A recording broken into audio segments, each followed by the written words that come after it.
you could clearly see that they could freestyle because they were hitting the accents of the music, but it lacked that, it didn't breathe as much as the original style. So we could look the same, and it could look like we weren't freestyling because it was just a lot of busy moves coming at you. So if somebody did the same thing, it would look like a routine.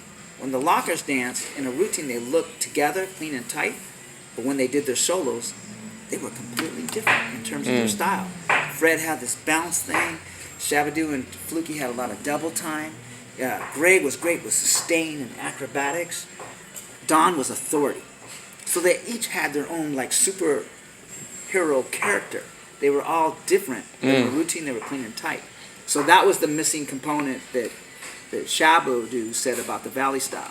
The Orange County people seem to have more personality in us and character. They had different issues than we did. Who was from Orange County back in the day? The Go-Go Brothers, Loose Caboose, man, those guys had their own flavor. Even a bunch of surfers with long hair. You see these long-haired surfer guys with knickers on. And so we used to go to Cloud 9 at what was it? So Disneyland was Anaheim Fullerton? Anaheim, yeah. What was that? Knott's Berry Farm. They had a club in there called Cloud 9. And they would play the soul jams. So we would go there, and I remember seeing, I forget their names and stuff, but there were a lot of street dancers there, and you would catch the concerts there and stuff like that, and they would have a club afterwards. And so these Orange County people were locking their butts off. Some of them were on bandstand, in dance contests and stuff like that. So locking was just one of those dances when it first came out. It was going everywhere. And so people had different flavors and styles. The Orange County had a lot more comedy and personality than the Valley style did. But the Valley styles were technicians. You had Whitewood, Rockin' Terry, Richie Rich, Cool Pockets, and T-Bops, and Panda from Body Magic, And a buddy that was in one of my dance groups later was called Taps.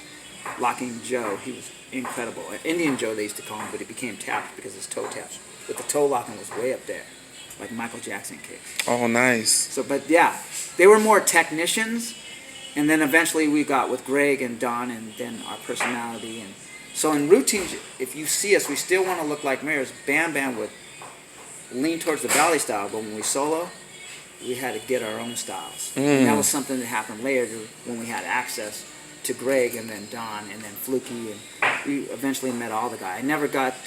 I think I did meet Fred Berry a long time ago, but I really didn't get to exchange with him. But I've met all the other lockers. And if I had to ask myself, I'm probably influenced by Shabba-Doo because he's Latino, and people will think it, but Slim the Robot, he used to do these shapes, these things that I do that was just so nice. So those are the two biggest lockers that influenced me, and then eventually Don became a strong influence on my dance style. That's nice. Locking and stuff like that. Yeah. Short moves. I know we had mentioned it earlier. We're talking about like the division within dance and like racism, And as dancers, we're not gonna say names because we don't want to offend anybody. Right. But I think there's people that are hurting the culture because of racism, and so getting to know the lockers early on, they didn't bring any up culture stuff or racism and stuff. They're just thrilled that people are still doing this dance. Don said, he said, "This is my Grammy." I'll never forget what he said. He goes, "This is my Hall of Fame. You guys have taken what I've done and you've made it your own."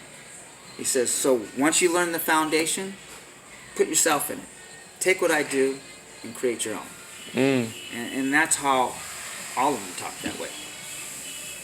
But there's lockers who are maybe we call old heads who are upset that maybe they didn't get their just due or the recognition, and I can understand why they feel left out. And so there were cats that were going on TV and maybe they weren't a certain race, but these are just people that took a shot and manifested. I mean, come on. And people will come at me and saying, "Oh, your industry," and I was like, "No, I came from the streets." But I worked in the industry, and I got to do cartoons and movies and music videos, and it's funny because you wouldn't do it if you had an opportunity to make money doing what you love and you're passionate. You're gonna tell me that you wouldn't hang out with certain people and make this life tangible for you? I mean, come on, man. Come at me if you had the opportunity to make a little change doing what you love, why wouldn't you do it? everybody would do it, and everybody does do it. I think so, and God Yeah. bless people that did, because if we didn't keep this going, the Valley guys or the Orange County guys, we could have lost it all. Yeah. And it influenced the popping, it influenced the b-boying, it influences. We wouldn't be here if it wasn't for Don Campbell. So I think the problem with things is, I wish, like you do, that this would be a happy reunion, we all get along, but this competition thing is gnarly. You know, they're just not going to do it. So I think people like you doing this and educating people is like a bridge instead of a division. And that makes me happy. But street dancing had a hard road. You know, Greg, before he died, rest in peace, he gave me footage of the lockers. I have probably about 30, shows, Dick Van Dyke, Carol Burnett, Soul Train. I have the first one show from Canada. I got footage of the lockers and watching the dance evolve. Like, I hung out with the source, you know what I mean? So you have them on VHS? On VHS, but I had it converted. Richie Rich converted it for me, and he's like looking at me, and he's like, Kleen, the Lockers did 88 shows together as a single group. I was like, great, paid gigs? Yep. Incredible. Because I've been in a couple groups, I don't know if we did that many shows, and I've been on tour and stuff. And so that's quite an accomplishment. The Lockers did almost 100 shows. Maybe they did more, but he recalled 88. So I thought that's incredible. But going back to division. Yeah. After the Lockers, there was a big gap with street dancing. And so you had guys from the Valley who, were white dudes. And a lot of people didn't like that. Like Cool Pockets, them were in Xanadu, and they did Rod Stewart, and eventually Pointer Sisters. I could see where some people might get bothered by that because of their race and stuff. But Lockers didn't care. They were just happy that it was going on. And what I'll say about them is, thank God that they did it. You could say they sold out or we sold out or whatever, and that's fine. You can say that, but at least it's still here, and people still get to dance, and Don had a street named after him in Crenshaw, and that's amazing, and that's good. And so when we were coming up, my generation, they were the first ones to really start doing music, television, and movies. And that probably caused some bitterism from some people who probably weren't getting their just due. There's a lot of talented people, but when people don't quit, things happen. And they take a shot and they risk it. It's like a cage down. Let us show you what we can do. So when you get the opportunity, take advantage of it. Don't get mad at people. They just open the door for you. Follow them. Become more successful. I don't care about that. Yeah. So, and you gotta understand. I remember going to Debbie Reynolds, my first audition. I didn't audition that day. I wasn't ready. My locking skills were still green. So were my popping skills. But the Alley City Rockers were there, breaking barriers, just killing it. And in the beginning, the agencies, they didn't want us. They saw street dancers as a threat. They're going to take... Because when we got to audition, everybody had headbands and leg warmers and leggings. They didn't look like us. We came in with our bazzy clothes, and they were like, who is this? Trash. We don't like you. And so we don't like you either. It was a big division. Yeah. And then hip-hop happened. And it was immediate acceptance. Yeah. The agencies, Anthony, his first choreographer, my best friend, Rhythm Nation got a Moon Man. And so was top of the food chain choreographer.